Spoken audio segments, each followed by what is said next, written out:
Hello guys, and welcome back to the final part of this fan modeling where we're going to be adding this little detail. Let's set origin of this to geometry. So we have that yellow dot in the center. I'm going to go Shift D Z and bring it down. Shift R to repeat that action a couple of times. Select the first, second, the third, the fourth. Okay, so they all have their own origins there, just to be sure, because we're going to be doing a Boolean operation on them. Not all of them, maybe just some, because they're not going to be moving anyways. It's just to show that there is a cavity where that, button is just sitting. So just undo everything and let's go Shift D. And they both have their different and separate origins. The thing is, if you duplicate this in edit mode, you would be able to use a Boolean operation on all of them at once. But since we're duplicating it in object mode, let's just use a Boolean operation on, let's give this generate Boolean. And let's click on this eyedropper and select the first one. So that first one selected, H to hide it, you can see that there's a cavity there, right? It doesn't affect the rest, just that one. So we're gonna have to do that a couple of times. So let's select this again. Let's select this and apply. I'll give it another Boolean operation. Click on the eyedropper and select that one. So let's just go ahead and apply them. I'm gonna have to do it one by one. But if you want all of them to, you want to perform a Boolean operation on all of them at once, you have to duplicate them in edit mode. If you do that and set the origin to geometry, and the origin point will be in the center of all six of them or five of them. So that way, when you do your Boolean operation, it's going to reflect on all of them. So what I just did is scale this down a little bit so that you can kind of see the cavity where the button is sitting, you know. So that's what I just did. So we're going to be proceeding from here. We're going to extrude out like that. And then S to scale, something like that. Mind you, if you are wondering why they are all moving in uniform, I did not use Shift D. Instead, I used Alt D. Alt D is for instancing. When you instance an object, when you make a correction to one, it affects the rest. I hope that makes sense. So let's tap in here. Go Shift R, add in some loop cuts, and do the same thing here. We're adding all these loop cuts so we can give this a subdivision surface. So let's add like 2 or 3. Yeah. So when we give this a subdivision surface modifier, it looks, perfect. So if you go control, let's see, okay, control 1, it adds one level of subdivision, then just go shade smooth and it looks really, really smooth and fine. So that is that about that part. So the next part we want to model now is, the next part we want to tweak now is, let me see, the file is looking quite okay actually. um let's say,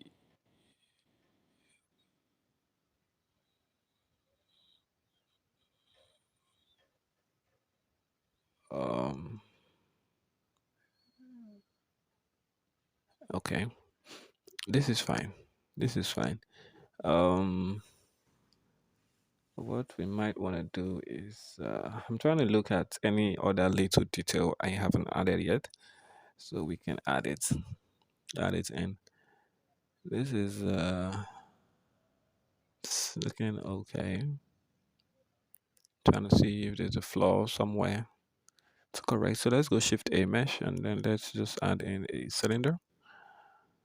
You wanna tap in and scale this cylinder way down, GZ, and bring it up and scale it even some RX90. to rotate it on the x-axis by 90 and then scale it down and scale it really small. We want to use this cylinder to make like blinking lights or something. So as you can see, there's a weird shading there. So let's just go shade auto smooth, and that should correct that weird shading we're having on that mesh. And if it doesn't correct it, we might need to just, recalculate our normals or something just to fix that. Uh, let's, yeah, that subdivision surface modifier is not even necessary. So let's just, shade smooth. That should fix the problem we'll have there. So it's not still looking perfect, but you can get away with this. You can get away with this. So let's just select this, and you see where the problem is. The problem is we have bad topology.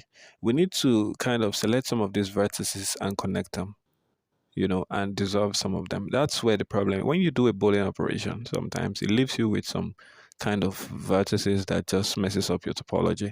But if we spend a lot of time and try to join these vertices to have quads and not have overlapping vertices. As a matter of fact, if you loop select that circle and reduce the amount of verts there, it's going to help you get your topologies right. But I'm just going to leave it at that. That will be a topic for another day. We're not going to be looking into that today. So let's keep modeling. Let's keep adding some details. That cylinder that I just selected. Let's hide this so we can see what we're doing. So that cylinder that I just selected is close to the button down there. See it's there. So with this cylinder selected, you want to tap in and you want to go in wireframe, select just this front and control B to bevel it. So it has this um, round kind of shape, and then want to go G and place it down there. Now we're gonna use this to model. Let's go scale it down like that. GX and move it here. We're gonna use this to model the blinking lights on the fan because we're gonna have a fan that's gonna be blinking. Light that is gonna be blinking on the fan. So wanna go Shift D to duplicate on the x-axis and Shift R like that to have some more. See, currently they are not sitting properly on the fan, so you might need to, undo all of that, then move it really close to the fan. If need be, you might need to move it in like that. If need be, you might need to scale it on the y-axis to get a very longer looking bulb, just so you can get it right. Let's see. Scale on GY, and then we want to select this and then GY and move it like that so it's longer. A to select everything and then GUI like that. So in front view we should have this, and then inside view, okay, it's not touching, so we want to go GUI and move it in like that. Something like that should be fine.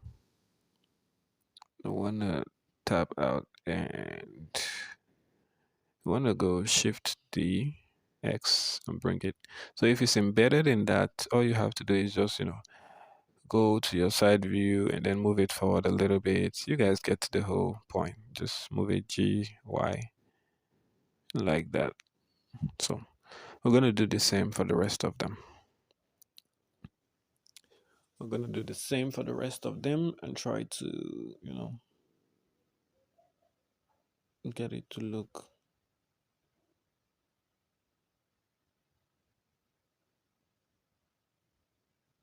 okay. Something like that should be fine. Shift D to duplicate X and move it. Shift R a couple of times to repeat that action. That's a lot of bulb actually.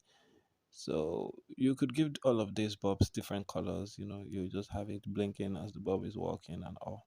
You guys get the whole point. So this is just what I'm gonna go with. Tiny little bulb or blinking lights on the fan. And we're gonna give them material and have them blinking as the fan is working.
Okay, so at this point we have our camera, and we're just gonna do a little joining,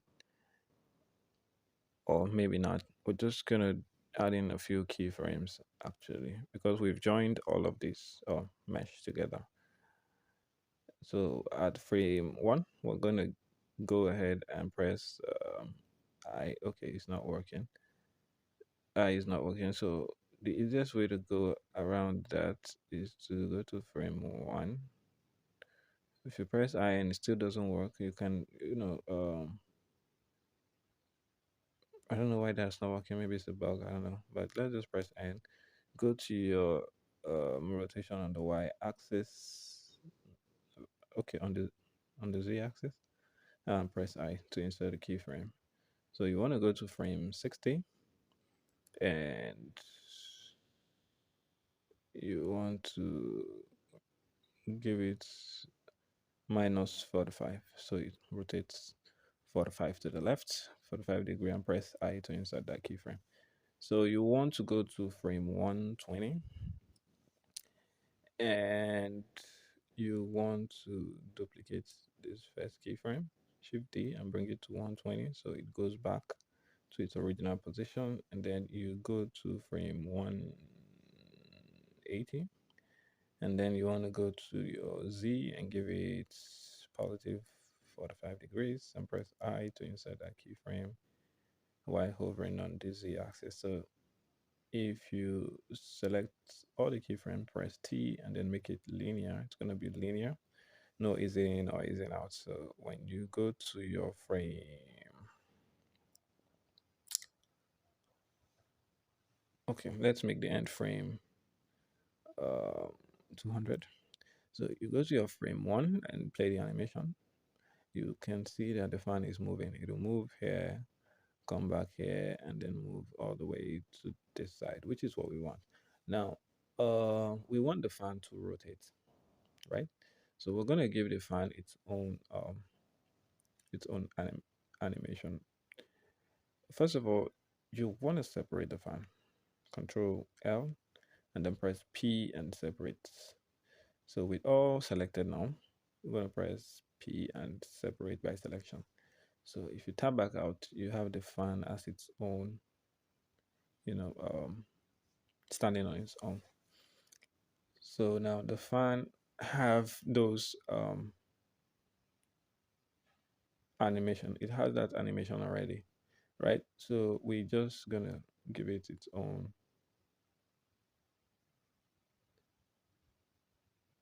Go to frame 0, and we want it to rotate on the Y axis. So you want to press I, hovering on the Y. And then we want to go to frame 190. Let's do 190. And we want to give it a value of, let's say, 3500, and press okay. The fan is out of place. Okay, there's a few things that we would have to do to resolve this, right? First of all, the origin of the fan is wrong. That's one. And secondly,